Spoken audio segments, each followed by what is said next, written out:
I've been in and out of prisons and jails ever since I was 17. I thought I had seen it all. Aryan Brotherhood members stabbing guards, gang wars, escapes, and torture. I saw many things that still give me nightmares to this day. MacDonald, 402-202, the guard barked out. I jumped, the thin mattress under me exhaling a whiff of stale air. I looked through the bars, seeing Correctional Officer Shea. C.O. Shea was a morbidly obese man with a penchant for being loud and lazy. I had seen a member of the Bloods punch him straight in the nose before, a scene I still remembered with some humor. Shea had crumpled like wet paper on the floor, screaming and crying as more COs ran over and tackled the inmate. "Yeah?" I asked. Shea handed me a piece of paper. He regarded me with his gray, colorless eyes. "Congratulations. You're being transferred. Pack your shit. This is your last day at Springfield Correctional Center." You might think I would be happy to get a transfer. SCC was, after all, a shithole. The food was terrible and always cold. The place always smelled like bleach and chemicals, and at night it got so cold with only my flimsy sheet that I regularly woke up shivering. The building was nearly a century old, and the fact that it still functioned at all was a miracle within itself. But to be honest, I was not thrilled about the transfer itself. I had made friends here and knew the lay of the land. I didn't have to worry about getting jumped or stabbed to death in the showers. As the old adage goes, it's better the devils you know than the ones that you don't. I was led out of my cell the next evening with all the worldly possessions I owned, which fit neatly into a clear trash bag with a room to spare. I owned some prison clothes, toothpaste, a toothbrush, deodorant, a Bible, a pair of sandals, and a radio. I felt the unbearable lightness of my existence reflected in that bag as it smacked rhythmically against my leg. "Good luck, friend Josh," a rather insane acquaintance of mine named Alvin called out from his cell as I passed down the bleak, concrete hallway. "Take care, man. I hope we meet again on the outside," I said, waving knowingly I would almost certainly never see any of these people again. Hell, I hadn't even seen my family in over 5 years. None of them came to visit me anymore. No one wrote me letters or put money in my commissary account or sent me books to read. Well, we're all born alone and we all die alone, I thought to myself as C.O. Shea walked by my side. He was breathing heavily, as if he had just finished running a marathon. I looked over at his face, seeing the burst capillaries on his nose from years of hard drinking and the squint of his little piggy eyes. There was a slight gleam of intelligence and slyness behind that ugly mug, though. "Well, amigo," Shea said in his slow, plodding way, "I got assigned to go with you. I'll be your ride-along buddy. You excited or what?" I smiled faintly at him. "There are worse people than you here, Shea," I said. "Far worse." I got on the prison bus in my bright orange jumpsuit. To my surprise, I saw the back was nearly empty. There was only one other prisoner in the back. Shea sat with us to monitor us. We were also handcuffed and ankle cuffed. A chain ran down and connected the two. I looked over at the other prisoner, a black guy with a shaved head. I think he also shaved his eyebrows. I mean, I literally didn't see a single hair on his head besides eyelashes. which he apparently hadn't found a way to shave yet. "Sup," he said. I nodded. "Sup." We sat there in an awkward silence as Shay plopped down hard on the bench between us. It groaned like a confused old man. "So what do you know about this place, Shay?" I asked. He sucked down half a bottle of Coke and then heaved a deep sigh. "I don't know much about it, to be frank," he admitted sheepishly. "It is apparently brand new, though. They asked us to send a couple people who met certain criteria." "What does that mean?" the black guy asked. Shay gave him a serious look. "Come on, Timmy. You know what I mean. Hardened criminals. People with long records who tour prisons like some people tour French beaches." I scoffed. "There are far worse people than me in prison," I said. "Well, they asked for no murderers or gangbangers too. I don't know why, but maybe it is some new government program. They apparently call it an experimental prison." "What about me?" Timmy asked. Shay apparently knew what he meant. "You're not a murderer, Timmy," Shay said, his lips forming the faintest twitch of a smile. "You never. Well, there was that time my girlfriend got to drop some acid with her. She went and killed her parents. Then we hit the road," Timmy said fondly, his eyes rising as if he were looking at a hovering angel in the far-off distance. "You were never convicted of any accessory charges, so it doesn't count," Shay retorted. "Oh, it counts," Timmy drawled in his slow, plodding way. "It counts. Everything in life counts. If I've learned anything in the past 36 years, it's that you can never truly escape anything you've done, good or bad." I couldn't see much from the prison van. There was a small, shatterproof window in the swinging back doors, but it only gave a fleeting view of what was behind us. I noticed the dark forest stretching out over the horizon. We drove for a few hours.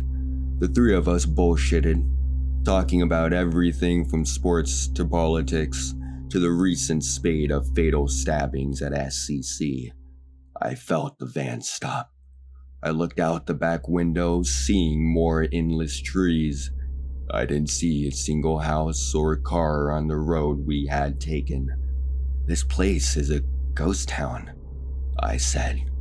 Shay nodded. "Yeah, it's dead as Frank Sinatra around here," Shay said, wheezing out a high-pitched laugh at his own joke. "This area used to be big for coal mining, but as it dried up and people lost their jobs, they moved away. You know, my grandfather was a coal miner." "Good place to build a prison, huh?" Timmy asked. "If there is no one around." We were cut off by a clanging alarm up ahead. I heard something large moving, probably the gate opening. Then we were inside. I saw the guard towers and rolls of razor wire for a brief moment as the van pulled into an open garage. The darkness immediately blanketed us. The garage door slowly rolled shut behind us. Shay jumped out. "Let's get you boys inside so I can take off your handcuffs and everything," he said.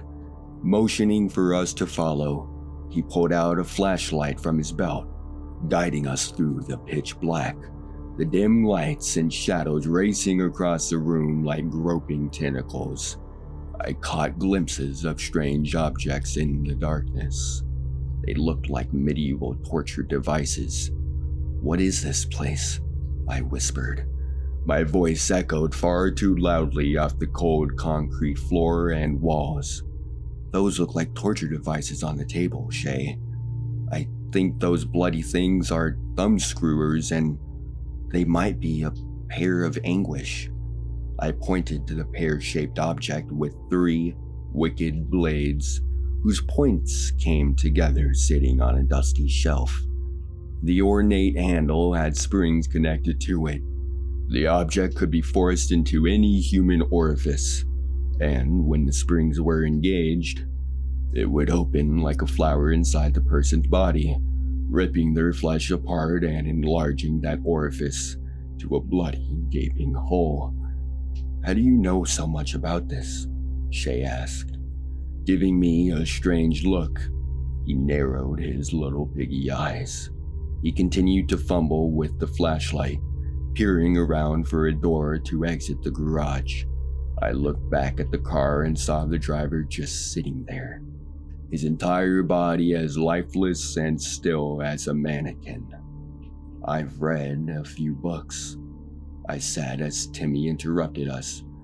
"I see a little red light glowing under that door," Timmy said. Shay focused his flashlight on the spot. Across the room, I noticed what Timmy was pointing at. It was an ancient-looking black door. The wood had started to crack and splinter down the middle. Engraved in silver on the front, it said, "Entrance to North Frost Penitentiary."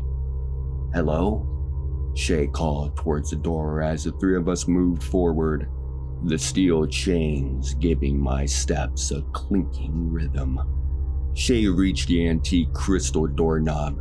Timmy and I stood next to a dust-covered brazen bowl, its bronze mouth wide open as if it were silently roaring at us.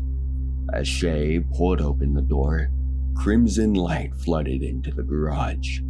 Tinted black glass covered the back wall. A speaker button sat next to the window. I looked to the right, seeing a massive sign sprawled across the wall there. It read, "Rules for personal conduct at North Frost. The COs without faces don't work here, and we don't know who they are. If you see one, press one of the buttons labeled Emergency Dispatch. There are scattered around the complex.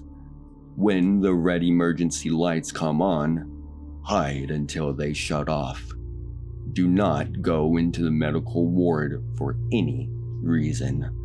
The warden roams the prison every night at 3:33 a.m. looking for human meat. Don't let him catch you." "What is this? A goddamn joke?" Timmy asked, his dark face forming into a scowl. Well, Shay rubbed the back of his neck, looking like an obese little boy who lost his parents.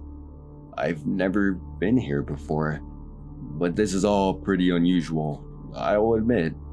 A buzzing came from the back of the room. Then suddenly, a garish, echoing intercom turned on. "Please remove their chains and direct them through the door to the left." A female robotic voice said calmly in a tone as cool as lemonade on a hot day. "Your transfer will then be complete." Shay sighed in relief. "Good," he grunted. "This place gives me the creeps."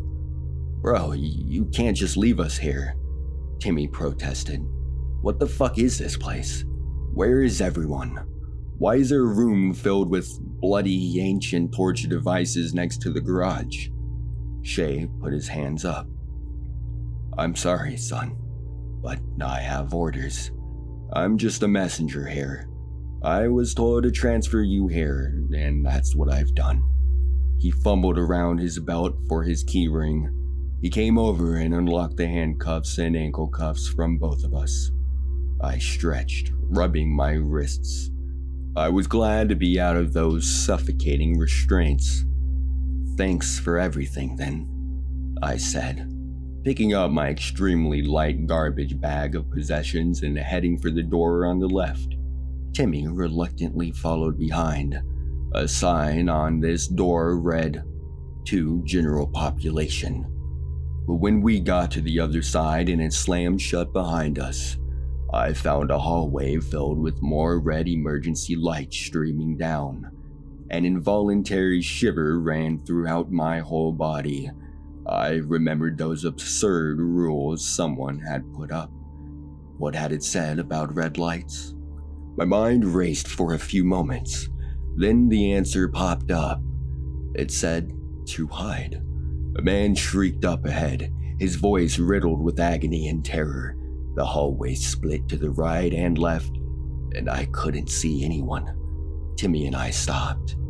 Dude, screw this, Timmy said, turning and running back towards the door we had come through. He tried pulling it open, but it was firmly locked.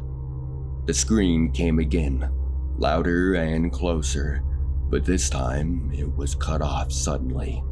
I heard someone gurgling like a man with a slit throat trying to breathe, and then everything went deathly silent again. The gray, concrete floor of the hallway had arrows pointing forward on it. There were no doors here. There was nowhere to hide that I could see. Timmy and I reluctantly went forward. As we got to the intersection, we saw the dead body of a man in a brown, khaki uniform. His sightless eyes remained open. They stared up at the ceiling, glassy and still filled with horror. Deep gouge marks bit deeply into the flesh of his neck and arms and chest. His throat had been cut, or bit open as well. A spreading puddle of blood encircled his whole body. I saw a dark blur at the end of the hallway on the right. It looked like little more than a shadow. I whispered to Timmy, pointing. We decided to go left immediately. My heart was pounding at this point. I felt like a soldier walking through the no man's land of a war zone. I expected the attack to come at any moment. The hallway to the left had some doors. I sprinted forward as quickly as I could with Timmy close by my side. I read the first door, to medical ward. No, I whispered. Going to the second one, I heard light footsteps behind me. Turning, I saw a creature from a nightmare sneaking up on us in the bloody glow of the emergency lights. Its skin was black and shiny like that of a centipede's. In its general form, it reminded me of a hairless werewolf. It towered over us, its eyes like bone-white cataracts, its claws as long and sharp as a dagger, and yet its face seemed almost reptilian. It had two small nose holes like a snake and a jaw that unhinged and dropped far below its head. I saw rows of blood-soaked fangs. It gave off a low, gurgling growl that emanated from its chest. With a rush of adrenaline and a sense of mortal terror, I pushed through the second door without reading the sign on the front. Timmy was right behind me. I heard him scream as he fell into me. I found myself in a prison dormitory, and we weren't alone. As I hit the ground, I saw a white face peering out at me from behind the bunk bed. The man hiding there saw the abomination behind us and got up, screaming and running away. The creature growled, giving chase. In two powerful bounds, it had rushed across the dormitory and grabbed the man by the neck. I looked back at Timmy, seeing him groaning on the ground. Blood poured from the deep cuts on his back. I grabbed him, pulling him up. Let's go. Let's go, there's no time, I said when I was cut off by the sound of a neck snapping. I looked back, seeing the creature had twisted the man's head around in a circle. It raised the limp body to its massive mouth and severed the head in a single powerful bite. Get me out of here, please, Timmy whispered as I pulled him back out into the hallway. I looked over, seeing another werewolf creature bounding down the hallway, chasing a man in a prison jumpsuit. I had no choice. I pulled Timmy towards the door labeled medical ward. With a creak of rusted hinges, it opened. We went inside to hide. Maybe there's something in here we can use to bandage you up, I said to Timmy, pulling him down the short hallway towards a room filled with single beds. I didn't know why the rule said to avoid this place, It looked totally empty. Against the back wall, I saw a glass cabinet filled with bandages, rubbing alcohol, band-aids, and other various first aid supplies. I ran towards it. Timmy limped along after me, still groaning. "God damn, I think those claws went down to the bone," he said. "It's gonna be okay," I said as I pulled out some antiseptic and bandages, adding, "It could have been a lot worse. The universe would immediately prove me right." I heard a slight giggling from under one of the beds. Timmy and I froze. Two rotted hands reached out, dragging the mutilated body of a little girl behind them. She had patches of garish black stitches running across her face. Hands and arms. Dark, clotted blood dripped from the sides. She wore a gore-smeared hospital gown and had no eyes. I looked into the empty sockets. They stared back at me like two black holes spinning in the void. As she rose, her giggles became full-blown laughter, a hysterical gurgling like the laugh of a dying person. Then she ran at me. I saw the silver gleam of a scalpel in her little hand. "No!" I screamed, raising my hands to protect myself. The scalpel came down, slicing across my palm. It cut deeply.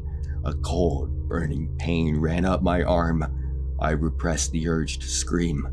At that moment, the red emergency lights flicked off.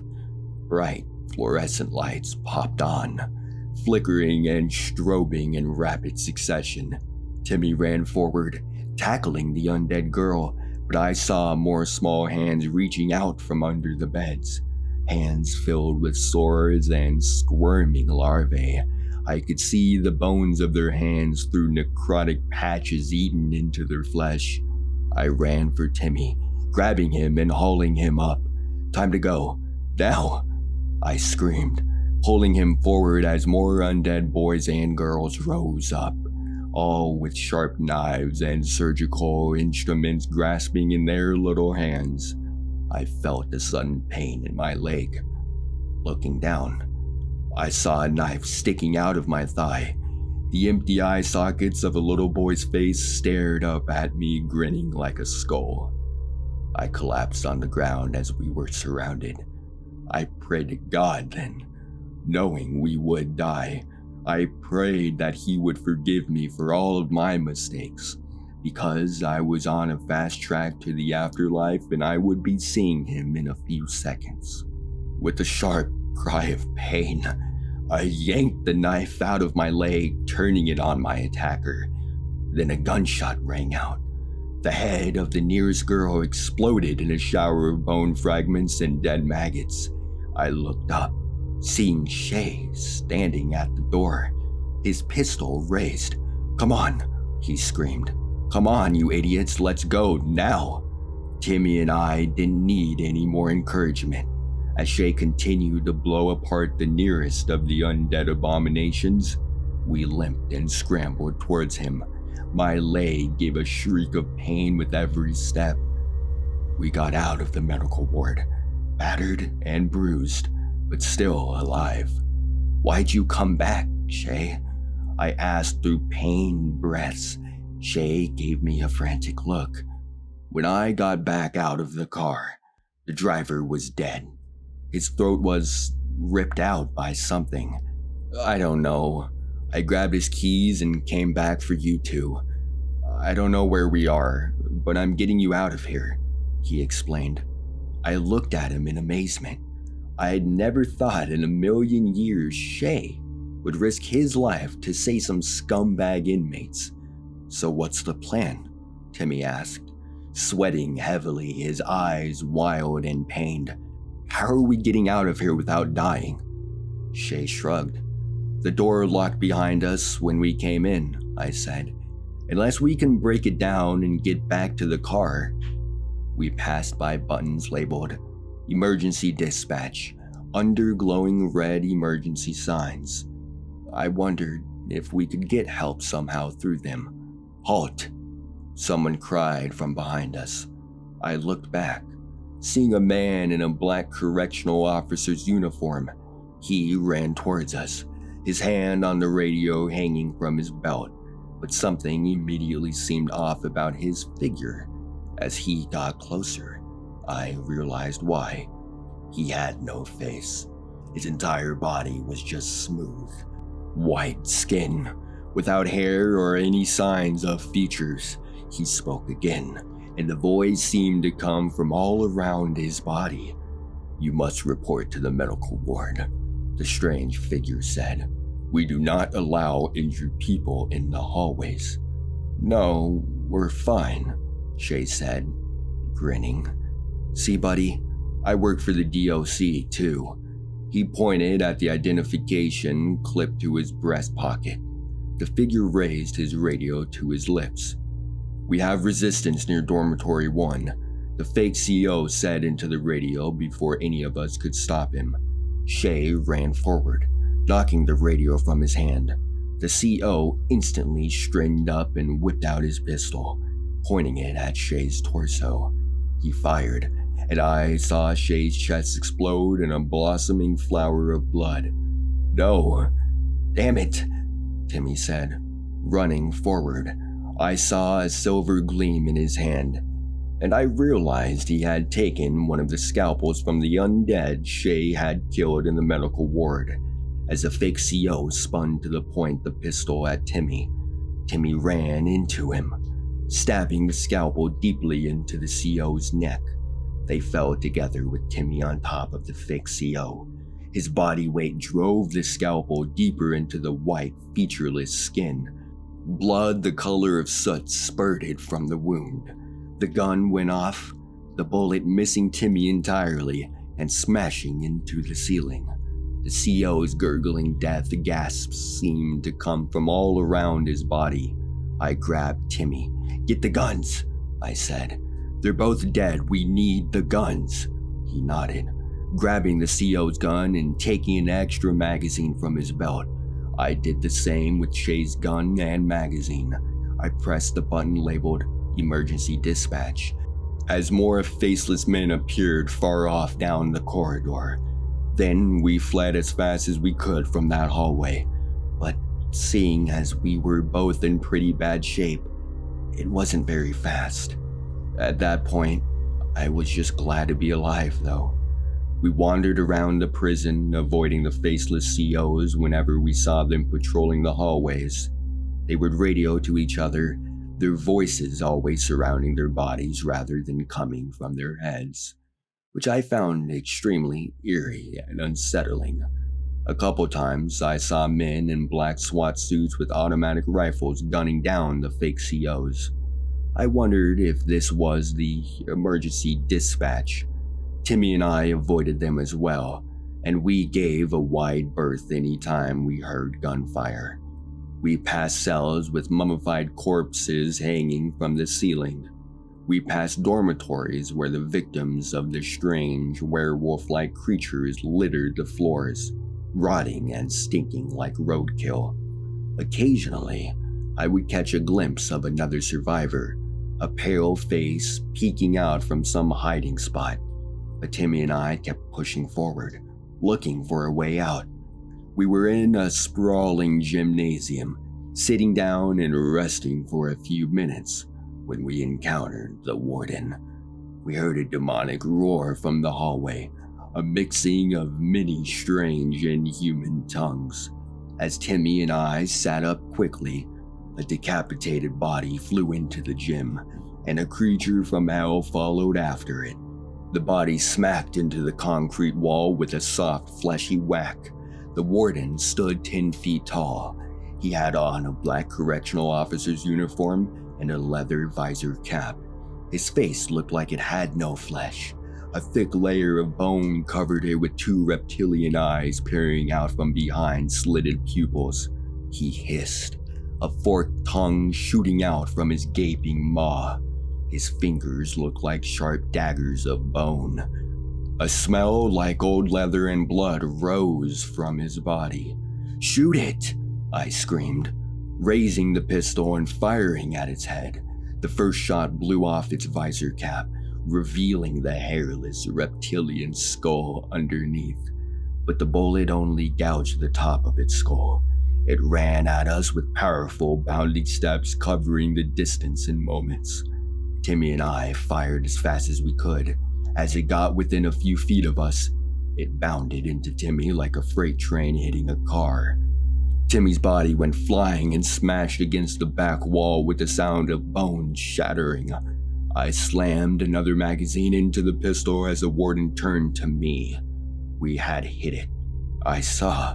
One of its eyes had exploded in a shower of gore and vitreous fluid, and its head was bleeding badly. I raised the gun, aiming for the same eye and firing. The warden smacked his hand against his face as if he had forgotten something, falling to the floor.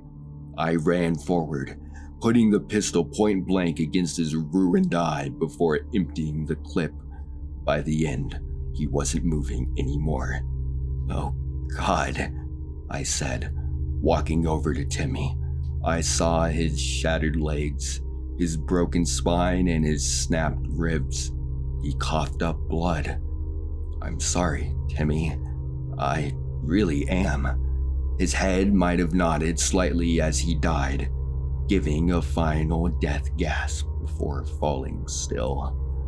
I found a ring of keys on the warden's body. In excitement, I ran downstairs and tried to lock the door. It worked. I went to the van, pulling out from the dead driver and starting it. After smashing through the garage door, I drove it through the gate. It did catastrophic damage to the prison van, but it got me far enough away before the engine gave out. I don't know what kind of prison that was, but I hope I never see that hellscape again.